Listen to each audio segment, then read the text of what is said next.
Boa noite, pessoal. Graças e paz. Deixa eu me arrumar aqui.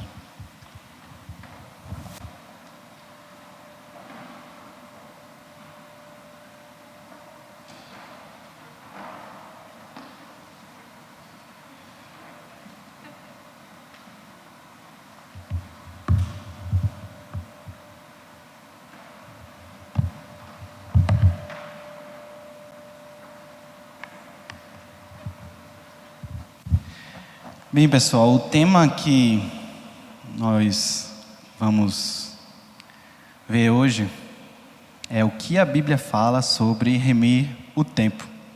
E aí, para falar sobre isso, eu gostaria que vocês abrissem lá em Efésios, no capítulo 5. E a gente vai usar os versos de 15 a 20 como base para a nossa palavra de hoje.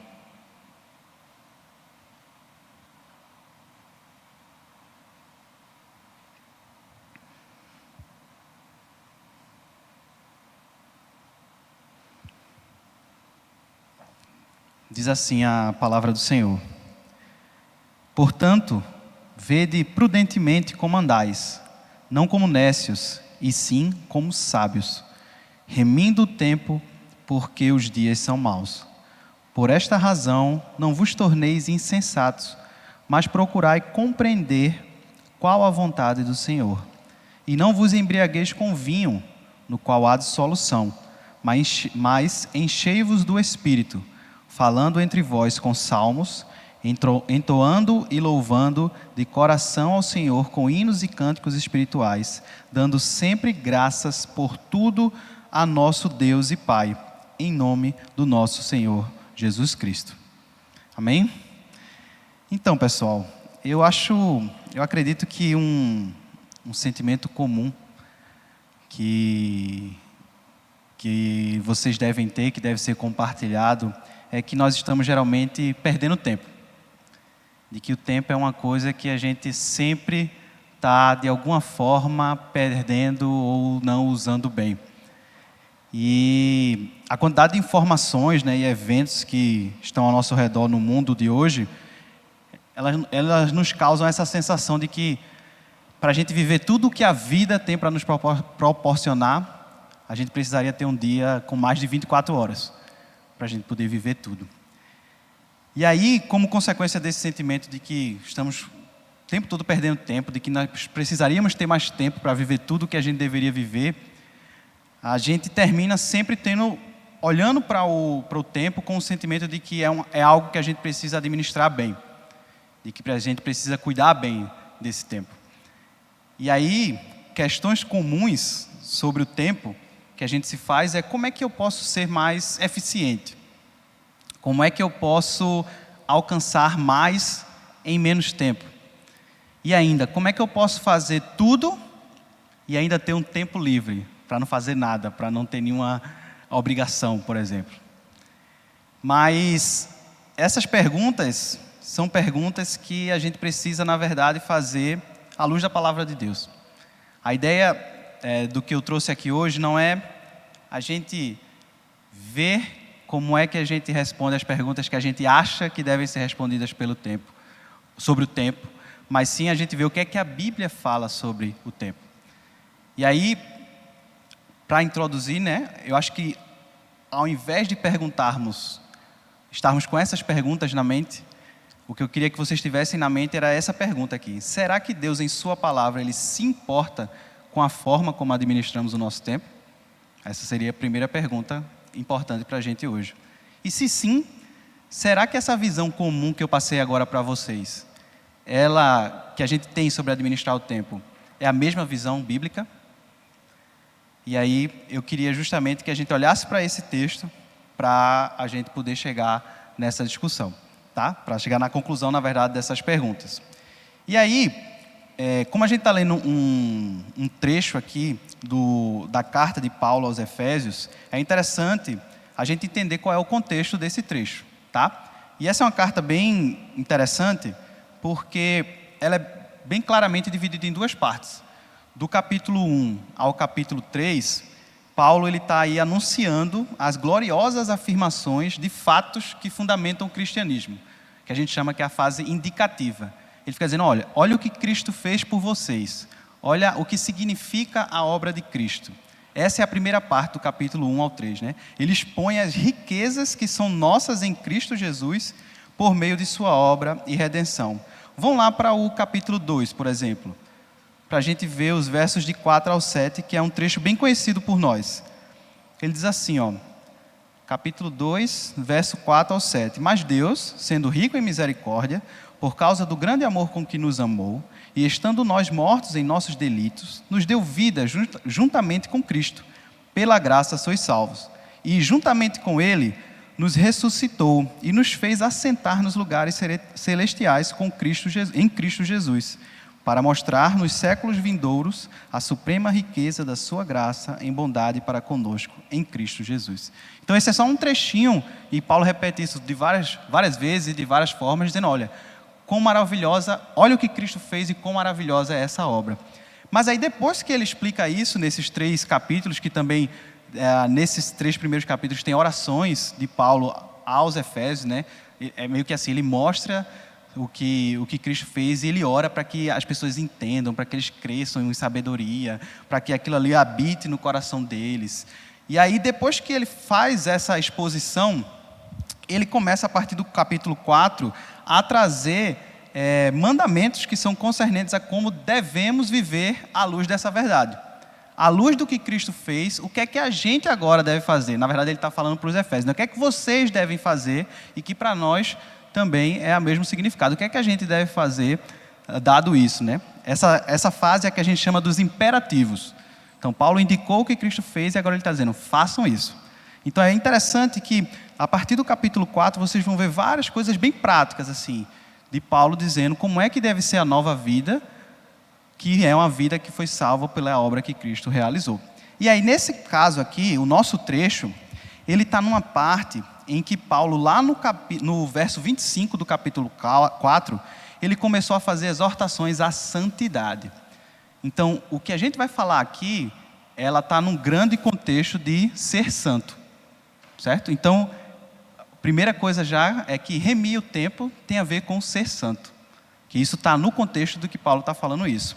De forma ainda mais específica, ele está falando da diferença entre o fruto da luz e as obras das trevas. Ele fala, e depois a gente vai dar uma olhadinha no contexto anterior a esse trecho, justamente dessa diferença do que é o fruto de quem está nas trevas e do fruto de quem está na luz, certo? E aí é que vem essa parte de falar do tempo. Então veja que essa questão do tempo, ela não está num contexto deslocado da vida espiritual, do contexto deslocado do que é ser cristão. Então, já fica uma indicação do que aquela primeira pergunta que eu fiz, né? Será que a Bíblia fala sobre administrar o tempo? Sim, ela fala. E não só fala como algo acessório, mas está dentro do processo de santificação, pelo contexto do que a gente está vendo aqui. Então, a gente está diante de um detalhamento prático do chamado à santificação, especificamente em termos de sabedoria e adoração. Essa parte aqui, que a gente está vendo, que começa no capítulo 3, né? Começa no verso 15, desculpa, e vai seguindo até o verso 21, Paulo vai justamente trazer essa questão da sabedoria. Quando ele fala desse contraste de luz e trevas, ele vai falar que sábio é aquele que anda na luz, que dá frutos da luz, certo? Então, toda essa questão do tempo está nesse contexto maior, tá? E eu estou falando isso porque eu vou entrar um pouco mais profundo na questão do tempo, mas eu não queria que vocês perdessem esse contexto maior, tá certo? E aí, vindo para o nosso texto, né? Que é o nosso trecho aqui, né? Do 15 ao 20. Eu queria explicar para vocês, de uma forma um pouco mais detalhada, alguns termos, para que fique mais fácil da gente também entender o significado da passagem. O primeiro termo que eu queria detalhar um pouco mais quando no verso 15 Paulo fala aí, vede prudentemente como andais. Esse andais e o andar, como andar, é algo que se repete em todo esse trecho que eu falei de Efésios, desde o capítulo 4. E esse andar, a tradução seria justamente o padrão moral com que se vive. Então, andar aqui não está relacionado a se movimentar, está relacionado a como você vive, a quais são as suas decisões morais, como é que você vê agora o bem e o mal. Então, quando ele fala em um novo andar, é uma nova forma de viver, é uma nova forma de encarar o mundo. Podia até dizer assim, uma nova cosmovisão, certo? Essa é a nova forma que vocês veem o mundo e que vocês encaram o mundo. Então ele está começando dizendo aqui, ó, vede prudentemente como andais, tá? E aí, como isso tem a ver com a forma como a gente vive, a moral que a gente segue, veja como está ligado com o que eu falei antes da santificação. Tem tudo a ver com a transformação que o Espírito Santo vai fazendo no crente e ele vai se tornando uma nova criatura. E a gente sabe que isso é um processo que a gente chama de santificação. E esse novo andar está relacionado a isso, tá? E aí já fica claro aqui que quando ele fala, vede prudentemente como andais, não como nécios e sim como sábios, remindo o tempo porque os dias são maus, a gente já vê que é prudente e sábio remir o tempo. É algo que realmente a gente precisa querer, a gente precisa desejar, não porque a gente está só sendo moldado pelas perguntas que eu fiz, mas porque a Bíblia fala que é sábio e que faz parte do nosso processo de santificação. Mas o que é que significa remir? Pelo que eu estava falando aqui, talvez já ficou claro, né? Remir está relacionado a essa ideia de administrar, de aproveitar. Remir, na Bíblia, ela aparece em dois significados, né? Um que talvez ela apareça mais é no sentido de redenção, de remir dos pecados, por exemplo, quando diz que Cristo remiu dos nossos pecados. Isso aí está no sentido de resgatar, de redimir, tá? Mas ele também tem um sentido, que é o sentido que é utilizado aqui, que é no sentido de aproveitar. É inclusive um sentido que, no grego, né, é utilizado muito no contexto de comércio. Então seria meio que você tem uma boa oportunidade no comércio e aí você não vai perder ela, você vai remir aquela oportunidade. É nesse sentido de aproveitar uma coisa muito boa. Seria remir, tá? E o outro seria, a outra palavra que eu queria esclarecer antes da gente entrar nos pontos mais aplicados, né? Aplicáveis, na verdade, é o tempo. E essa é uma parte bem importante para a gente entender, para vocês entenderem o que eu vou falar mais adiante. Por quê? Porque na Bíblia, o tempo, geralmente ele aparece em dois significados. Usando já as palavras gregas, né? No grego ela aparece como duas palavras, o cronos e o kairos, certo? Que também tem suas palavras similares no hebraico, tá?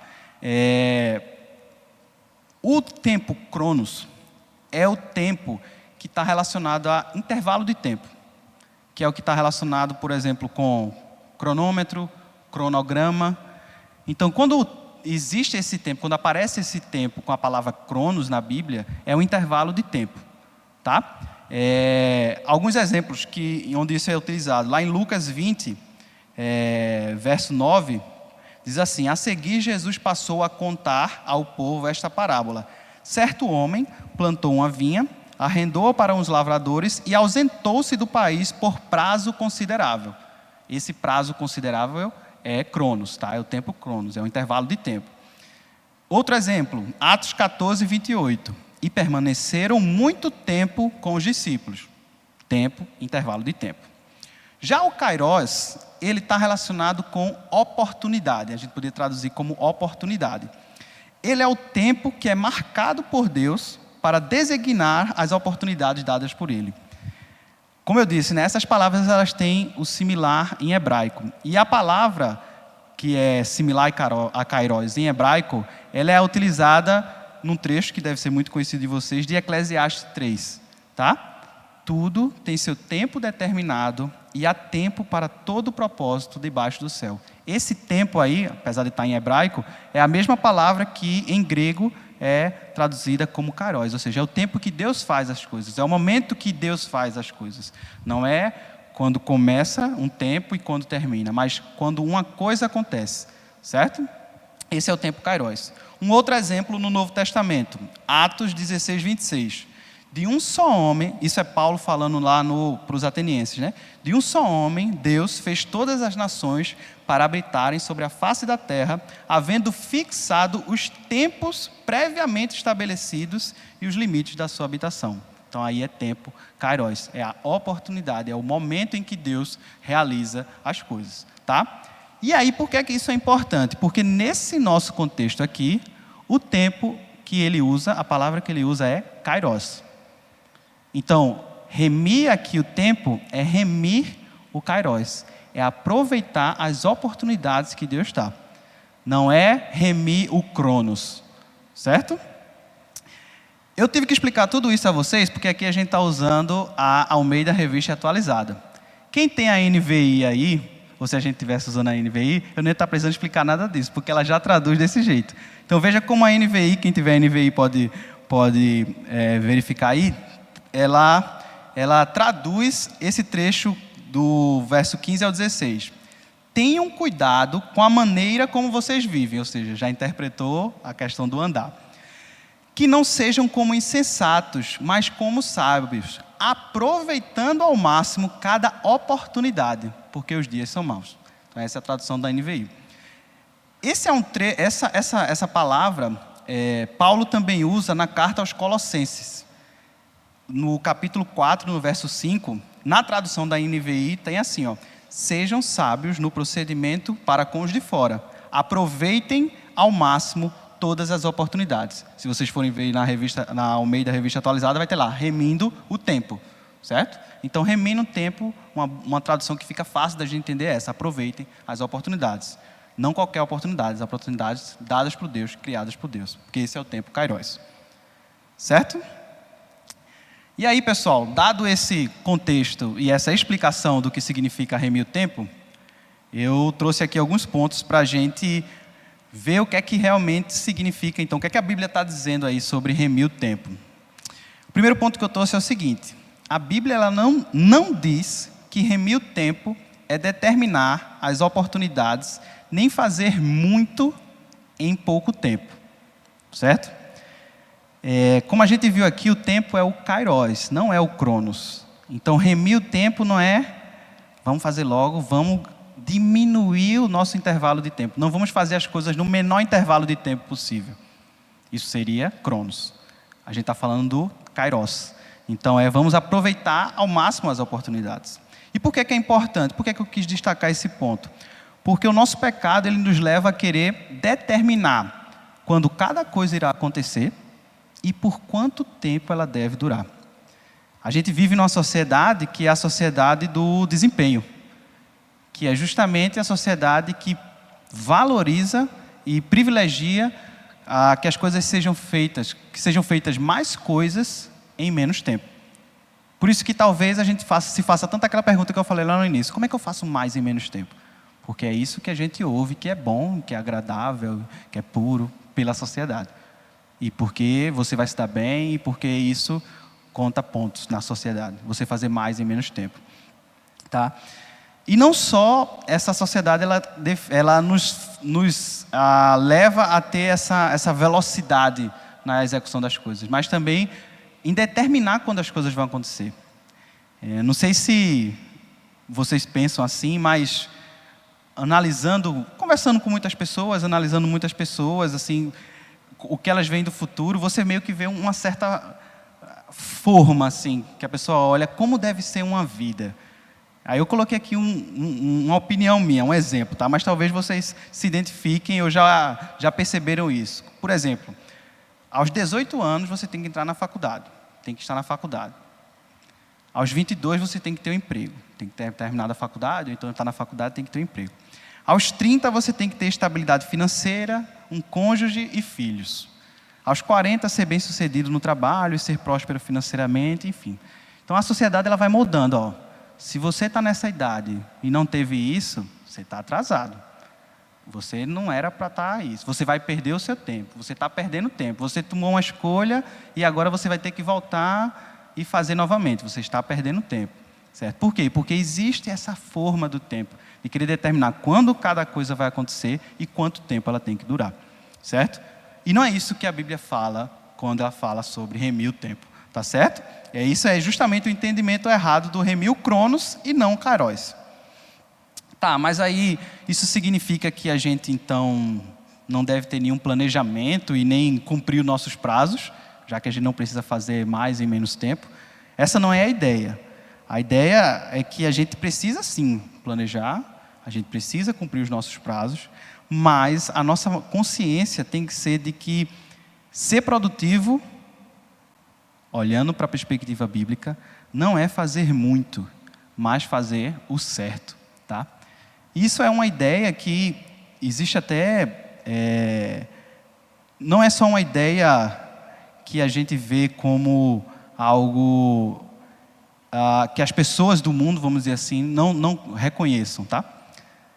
Tem uma frase do Peter Drucker, que ele é considerado o pai da administração, que ele diz assim: nada é menos produtivo do que tornar eficiente algo que nem deveria ser feito. Nada é menos produtivo do que tornar eficiente algo que nem deveria ser feito. Nesse contexto aqui, o que a gente está vendo é um chamado à palavra, a gente identificar o que é que deveria ser feito e não a sair fazendo qualquer coisa de forma rápida. Tem uma frase lá em Marcos 8,36 que Deus diz que aproveita o homem ganhar o mundo inteiro e perder a sua alma. É um exemplo de quem teria velocidade, que teria produtividade, mas para ganhar o que não deveria estar ganhando, certo? Então, remir o tempo, pessoal, não é sobre fazer as coisas em um curto intervalo de tempo, mas sim aproveitar ao máximo as oportunidades dadas por Deus. Esse foi o primeiro ponto. O segundo ponto que eu queria trazer aqui para vocês eu falei o que a Bíblia não diz, né? E agora eu vou trazer o que a Bíblia diz que remir o tempo. A Bíblia diz que remir o tempo é um exercício necessário para não sermos conduzidos pela maldade do mundo. Se vocês olharem aí para o verso 16, no finalzinho, e o verso 17, Paulo diz assim, ó: porque os dias são maus. Por esta razão, não vos torneis insensatos, mas procurai compreender qual é a vontade de Deus. E essa ideia aí de dias maus, existem algumas interpretações sobre o que isso quer dizer, tá? Mas uma delas que me parece bem prudente é que esses dias maus eles estão relacionados com... Ele está comparando esses dias com o dia do juízo final, ou o dia em que o Senhor voltará. Então, até esse dia, os dias serão maus. Por quê? Porque o pecado ainda age. O pecado ainda age em nós, a gente ainda precisa ter a gente ainda batalha contra o pecado. Depois desse dia, não. Então, os dias não vão ser maus, tá? E aí, considerando esse contraste, né, com o dia do julgamento, a gente vê que o pecado ainda é uma realidade. E o que ele está dizendo aqui? Por esses dias são maus, porque esses dias são maus, você tem que tomar cuidado com remir o tempo. Por quê? Porque o pecado, ele nos leva às más escolhas, tá? E aí, eu queria justamente que a gente voltasse para o contexto em que esse trecho da gente está. Lá, quando começa no verso 3, desse capítulo 5, Paulo ele fala o seguinte, ó, eu vou ler todo o trecho do 3 ao 14 até chegar no 15. Mas a impudicícia e toda sorte de impurezas ou cobiça nem sequer se nomeia entre vós, como convém a santos. Nem conversão torpe, nem palavras vãs ou chocarrices, coisas estas inconvenientes. Antes, pelo contrário, ações de graças. Sabei, pois, isto, nenhum incontinente ou impuro ou avarento, que é idólatra, tem herança no reino de Cristo e de Deus. Ninguém vos engane com palavras vãs, porque por essas coisas vem a ira de Deus sobre os filhos da desobediência. Portanto, não sejais participantes com eles, pois outrora erais trevas, porém agora sois luz no Senhor. Andai como filhos da luz, porque o fruto da luz consiste em toda bondade e justiça e verdade, provando sempre o que é agradável ao Senhor. E não sejais cúmplices nas obras infrutíferas das trevas, antes, porém, reprovai-as, porque o que eles fazem em oculto, o só referia é vergonha. Mas todas as coisas, quando reprovadas pela luz, se tornam manifestas. Porque tudo que se manifesta é luz. Pelo que diz: desperta, ó tu que dormes, levanta-te de entre os mortos, e Cristo te iluminará. Então veja que a gente está falando sobre o tempo num contexto em que Paulo está dizendo: cuidado para vocês não voltarem para as trevas de onde vocês saíram. Cuidado para não serem influenciados por aqueles que ainda estão nas trevas. Então veja como ele está mostrando os dias maus. E aí, tome cuidado com esses dias maus. E tomar cuidado com esses dias maus é você saber remir o seu tempo, é saber você aproveitar seu tempo. Então isso significa que, por padrão, o mundo ele vai nos afastar das boas oportunidades. Ou seja, a gente vai ter vários ladrões de oportunidades, ladrões de tempo. E remir o tempo precisa ser uma ação ativa nossa, porque se ficarmos de forma passiva, para onde é que o mundo vai nos levar? Para longe das oportunidades. A gente não vai aproveitar as oportunidades se a gente ficar de forma passiva e deixar a vida nos levar, tá? E aí, pensando nisso, né, eu acredito que um dos maiores ladrões hoje que a gente tem é a tecnologia e a distração que ela causa, né? Eu estou falando aqui sobre o mundo mau, né? O mundo, os dias são maus, o mundo que jaz no maligno, né? E quando a gente pensa em tecnologia, a gente pensa nos dispositivos que a gente tem em nossas mãos, principalmente o celular. E o celular, uma das propagandas do celular, vamos dizer assim, é de trazer o que para as nossas mãos? A gente tem o que nas nossas mãos com o celular? O mundo. Vocês estão vendo a relação? Aqui, Paulo está fazendo uma exortação para a gente ter cuidado, porque os dias são maus, porque o mundo é mau. E o próprio celular, vamos dizer assim, ou quem o vende, mostra que o celular ele traz o mundo para as nossas mãos. Então veja que esse mundo que é mau e que nos afasta das oportunidades, ele está cada vez mais acessível a nós, fácil para nós. Então, pensar na tecnologia nesse contexto é importante para a gente entender que é um dos maiores ladrões de tempo que a gente tem hoje. É a tecnologia, especialmente o celular, por estar tão próximo de nós, estar tão acessível a nós. Uma pesquisa recente, ela mostrou que o brasileiro passa em média 9 horas por dia em frente a uma tela, o que torna o Brasil o segundo colocado no mundo em tempo de tela. Dessas 9 horas, 4 horas são em redes sociais.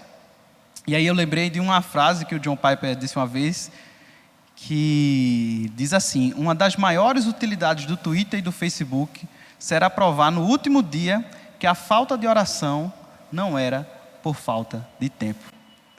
Então, é um ponto importante de a gente pensar quando a gente estiver refletindo sobre isso, sobre remir o tempo, aproveitar as oportunidades, o quanto estamos sendo distraídos pela tecnologia. Porque hoje esse é um dos grandes ladrões de tempo, né? Então, remir o tempo é ativamente procurar compreender a vontade de Deus. Como a gente vê no verso 17, Paulo diz assim: por esta razão não vos torneis insensatos. Insensatos são aqueles que não estão remindo o tempo, não estão aproveitando o tempo, estão vivendo de acordo com o ritmo do mundo, mas procurar e compreender qual é a vontade de Deus. Então, se deixarmos a vida nos levar, seremos levados para longe das oportunidades. Então, remir o tempo é ativamente procurar compreender a vontade do Senhor. E o terceiro ponto que eu trouxe é o seguinte: a Bíblia diz que a melhor forma de aproveitar bem o nosso tempo é realizando nossas disciplinas espirituais, tá? Eu falei aqui o que não é que a Bíblia diz, eu falei do cuidado que a gente tem que ter e não ser passivo, mas ativo, e nesse texto aqui, o que é que ele fala que a gente deve de forma ativa então fazer? E aí ele deixa bem claro que são as nossas disciplinas espirituais. Então, do verso 18 ao verso 20, a gente vai ver isso, tá? No verso 18, ele diz assim, veja, ele está falando do tempo, aí daqui a pouco ele fala: e não vos embriaguei com vinho, no qual há dissolução, mas enchei-vos do Espírito. E qual é a ideia, né, do que Paulo está falando aqui? Veja que ele estava dizendo assim, não sejam, os dias são maus, não sejam como os nécios que são levados por esse dia. E aí ele usa meio que uma ilustração, fazendo essa analogia com o embriagado, né? E aí, se você pensar numa pessoa que está embriagado, O que é uma pessoa embriagada, o que é que acontece com ela geralmente? Ela é uma pessoa que ela é conduzida por outras. Uma pessoa que está realmente embriagada, ela não consegue nem andar. E aí outra pessoa vai pegar ela, vai levar ela, vai tirar ela de um canto, vai colocar no outro. E a analogia que Paulo faz aqui, ou na verdade o contraste é: não seja embriagado, não se embriaguem com vinho, no qual há dissolução. Não se torne essa pessoa que é levada por aí por qualquer outra, no nosso contexto aqui, né, pelas trevas, pelo mundo mau. Mas enchei-vos do Espírito, que é o oposto. É aquele que também é direcionado, mas não por qualquer um que está cuidando dele porque ele está embriagado, mas pelo Espírito. E aí, por que eu disse que isso tem a ver com nossas disciplinas espirituais? Porque se encher do Espírito é justamente você buscar a Deus. É você estar tendo a sua rotina de ler a palavra, de orar, de fazer seu jejum, de você ter esse momento que é a sua vida devocional, certo? A sua devocional, a sua oração, o seu louvor. Então, remir bem o tempo é ter um tempo reservado para isso, considerando como uma necessidade básica. Assim como a gente considera que a gente precisa comer, que a gente precisa dormir, a gente precisa remir o nosso tempo, organizar o nosso tempo, administrar o nosso tempo, considerando que nós precisamos fazer as nossas disciplinas espirituais.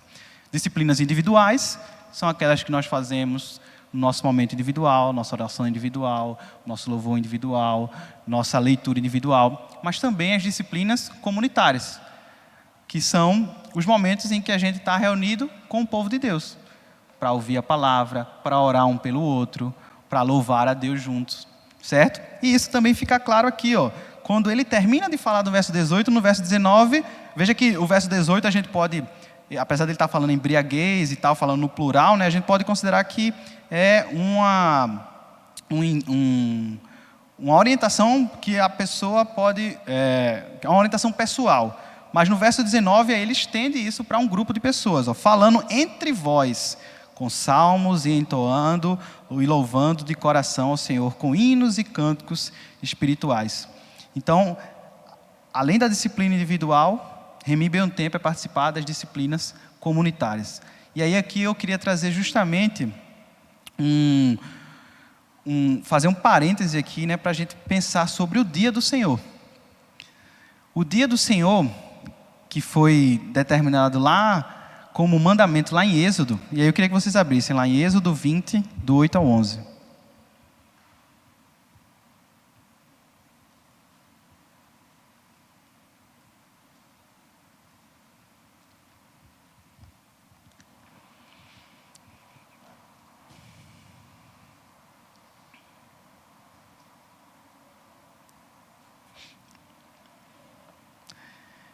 Então veja, quando Deus está falando, né, sobre os mandamentos, e aí no verso 8 ele diz: lembra-te do dia de sábado para o santificar. 6 dias trabalharás e farás toda a tua obra, mas o 7º dia é o sábado do Senhor, teu Deus. Não farás nenhum trabalho, nem tu, nem o teu filho, nem a tua filha, nem o teu servo, nem a tua serva, nem o teu animal, nem o forasteiro das tuas portas para dentro. Porque em 6 dias fez o Senhor os céus e a terra, o mar e tudo o que neles há. E ao 7º dia descansou. Por isso o Senhor abençoou o dia de sábado e o santificou. Então veja, quando a gente fala de tempo e de disciplina espiritual, não tem como a gente não lembrar do sábado. O sábado é uma disciplina que o Senhor nos chama a ter, de reservar um tempo, no caso aí, um dia. E aí a gente mistura as duas coisas, tanto o tempo cronos, porque a gente tem um intervalo de tempo, que é um dia, mas como uma oportunidade que o Senhor nos dá. Na verdade, aqui em Êxodo 20, ela aparece já como um mandamento, mas esse mandamento, ele é baseado no que o próprio Deus fez. Ele diz, vocês vão seguir isso, porque o próprio Deus fez. Então eu queria justamente trazer esse ponto do dia do Senhor, que para nós é o domingo, como algo que é importante e que é sábio, que a gente não perca essa oportunidade. Eu trouxe aqui 2 parágrafos que a gente tem lá na Confissão de Fé de Westminster, porque ela fala justamente, ela define muitas coisas importantes sobre o que é o domingo, né, para nós, que é o sábado do Senhor, que virou domingo, inclusive aqui ele explica por quê. E eu queria falar para vocês isso, para que vocês tenham também essa base doutrinária, tá?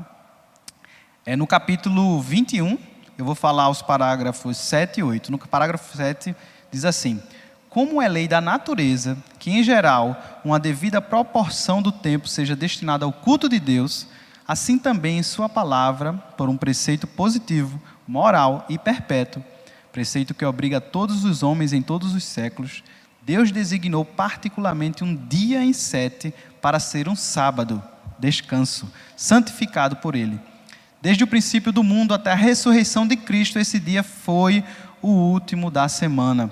E desde a ressurreição de Cristo, foi mudado para o primeiro dia da semana, dia que na Escritura é chamado domingo, ou dia do Senhor, e que há de continuar até ao fim do mundo, como o sábado cristão. Então, nesse parágrafo ele mostra, esse foi um dia que está lá na criação e que vai estar até a volta de Cristo, que antes era o sábado e que para nós cristãos virou o domingo por conta da ressurreição de Cristo. Mas é um dia que Deus estabeleceu para o seu povo. No outro parágrafo ele fala: este sábado é santificado ao Senhor quando os homens, tendo devidamente preparado os seus corações e de antemão ordenado os seus negócios ordinários, não só guardam durante todo o dia um santo descanso das suas próprias obras, palavras e pensamentos a respeito dos seus empregos seculares e das suas recreações, mas também ocupam todo o tempo em exercícios públicos e particulares de culto e nos deveres de necessidade e misericórdia. Então veja que eu comecei falando para vocês e dando um contexto de um mundo que privilegia a velocidade, que privilegia a produtividade. E para você realmente ser muito produtivo, significa que você não deve parar nunca. Essa é a ideia de você, por exemplo, substituir pessoas por máquinas em fábrica. Máquinas não cansam, máquinas não param. E máquinas tornam a fábrica, vamos dizer assim, mais produtiva. Dá para se fazer mais coisa.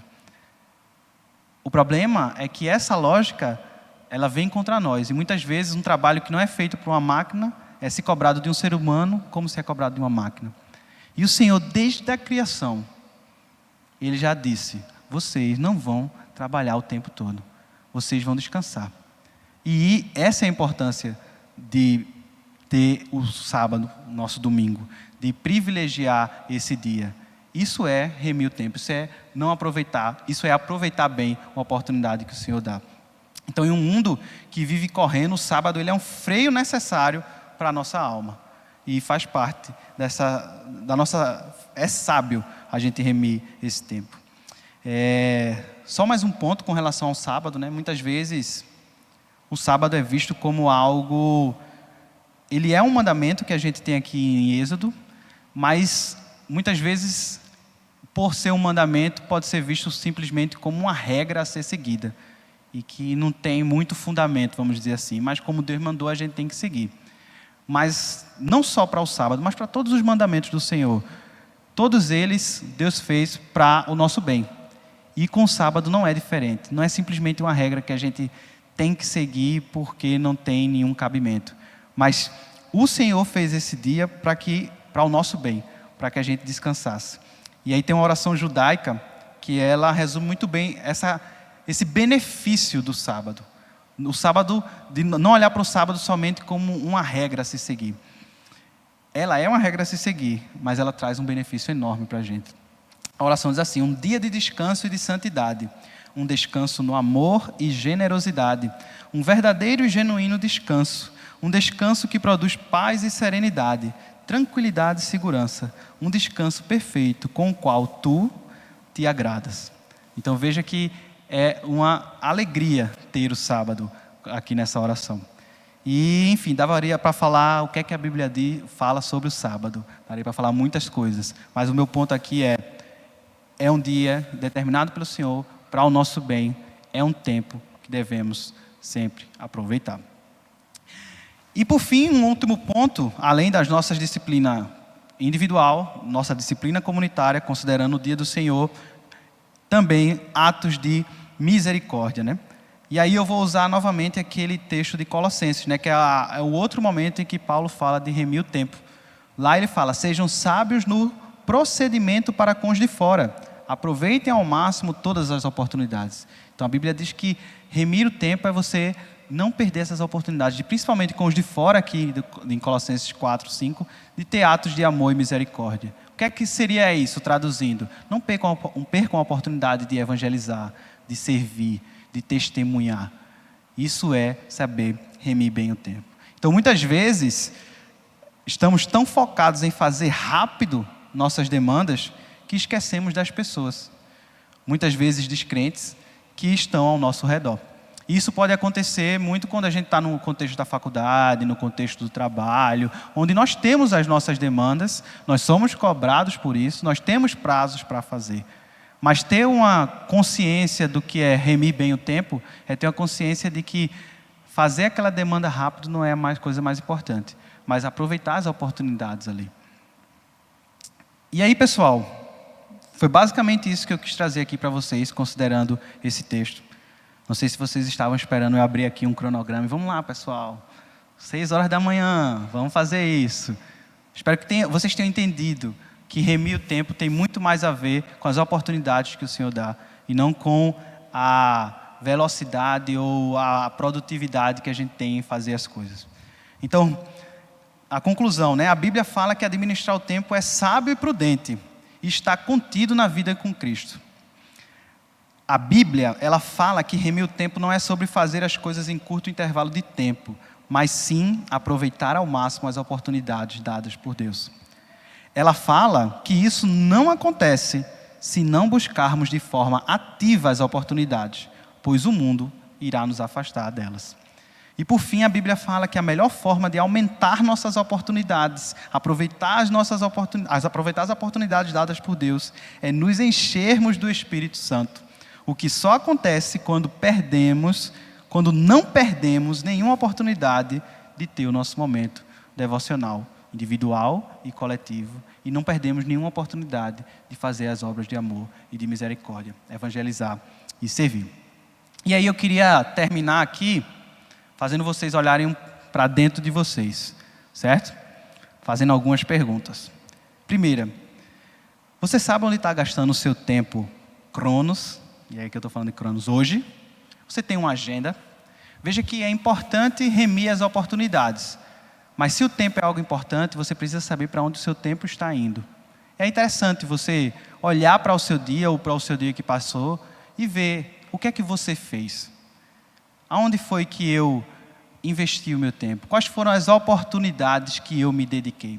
E apesar de a gente estar fazendo uma mistura aqui de Kairos e Cronos, o cronograma, a agenda, ela vai mostrar onde é que você estava e o que é que você estava fazendo. E o que é que você privilegiou. Porque termina que o que a gente privilegia é aquilo que a gente dedica mais tempo.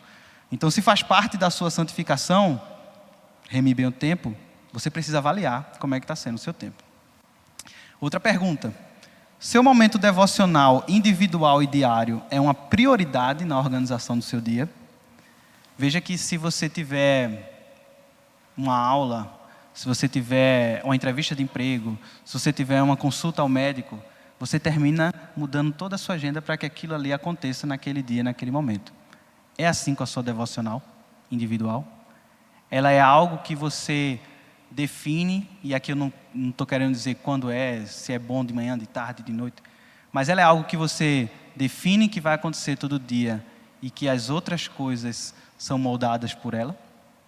Se não for uma prioridade, será tragada pelas demandas do mundo, como a gente viu. Terceira pergunta. Seu momento de adoração comunitária com a igreja modela as suas atividades do final de semana? Inclusive do seu sábado à noite? Veja que, eu não lembro agora o livro que eu li, eu acho que foi Santos no Mundo, que ele falava que os puritanos, né? Eles diziam que o culto começava no sábado à noite. O culto do domingo começava no sábado à noite. Por quê? Porque o que eles iam fazer ali no sábado à noite ia influenciar como eles acordavam no domingo. E veja como é importante a gente entender isso. Aqui, quando eu falei da confissão de fé, ele fala que o domingo é o momento, inclusive, da gente abrir. Ele fala de todo homem abrir mão do seu trabalho secular e das suas recreações. E muitas vezes a gente vê o final de semana, a gente chega alegre no final de semana porque a gente vai se divertir. Eita, no final de semana agora eu vou poder não ter mais minhas obrigações, vou poder passar o final de semana assistindo, vou poder fazer várias coisas. Mas principalmente para o dia do Senhor, domingo, a nossa mentalidade devia ser: é o dia que eu vou aproveitar essa oportunidade maravilhosa de ter a minha disciplina, espiritual com a minha comunidade. Então, nosso principal desejo por descanso não deve ser condicionado ao entretenimento, mas sim ao descanso do Senhor, que é o domingo.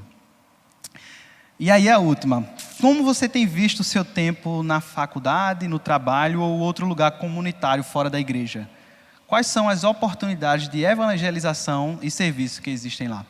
Como eu disse, será que você está mais preocupado em fazer as coisas rápidas, em entrar e sair de um lugar rápido, não perder tempo ali, e está esquecendo de ver todas as oportunidades que o Senhor está dando ali? Então, remir bem o tempo é verificar essas oportunidades. Mas para a gente não terminar com esse... Sei que muitas vezes a gente olhar para a gente dá uma tristeza, né? Meu Deus, me ajuda. Eu queria que agora a gente olhasse para Cristo. Porque a gente viu aqui que é preciso sabedoria, e foi muito bom o provérbio que foi lido aqui, que ele fala que sabedoria é algo que você pede a Deus, que Deus lhe dá, que Deus vai lhe dar, que Deus vai lhe capacitar. E saber remir bem o tempo, saber aproveitar as oportunidades, é algo que tem a ver com sabedoria, é algo que tem a ver com prudência, como a gente viu no verso 15. E é algo que tem a ver com a nossa santificação. E o que é santificação do que cada vez mais a gente se parecer com Cristo? A vida de santificação é a gente querer se parecer cada vez mais com Cristo e o Espírito Santo nos ajudar a nos parecer cada vez mais com Cristo. E quando a gente olha para Cristo, o Senhor do tempo, vivendo no tempo, a gente vê que Ele era sábio e Ele sabia aproveitar as oportunidades. E a gente vê que não existe uma fórmula pronta, mas o Espírito Santo ele vai dar sabedoria do que fazer. Com Jesus mesmo, eu lembrei de 2 momentos específicos em que ele deixa a demanda e vai orar, que está lá em Lucas 5, do 15 a 16. Diz assim: porém, o que se dizia a respeito de Jesus se espalhava cada vez mais, e grandes multidões afluíam para o ouvir e para serem curadas de suas enfermidades. Jesus, porém, se retirava para lugares solitários e orava. Então veja, a multidão estava ali, e ele estava ali para fazer a missão dele, mas naquele momento ele se retirava para orar. Então ele deixou a demanda para ir orar. Porém, não era sempre isso que ele fazia. Em um outro caso, ele resolveu aquela demanda, mesmo estando muito cansado, que é lá em Marcos 6, do 30 a 35. E ele lhes disse: venham repousar um pouco. Isso é Jesus falando para os discípulos. Repousar um pouco à parte, num lugar deserto. Isto porque eles não tinham tempo nem para comer, visto serem muitos os que iam e vinham. Então foram de barco para um lugar deserto à parte. Muitos, porém, os viram sair e, reconhecendo-os, correram para lá a pé de todas as cidades e chegaram antes deles. Ao desembarcar, Jesus viu uma grande multidão e compadeceu-se dela, porque eram como ovelhas que não têm pastor, e começou a ensinar-lhes muitas coisas. Então a gente vê que o foco de Jesus não era a produtividade. No momento em que tinha muita gente lá, ele precisou se retirar para orar. Veja que você poderia pensar: poxa, mas Jesus poderia converter muitos ali, e ele sai para orar.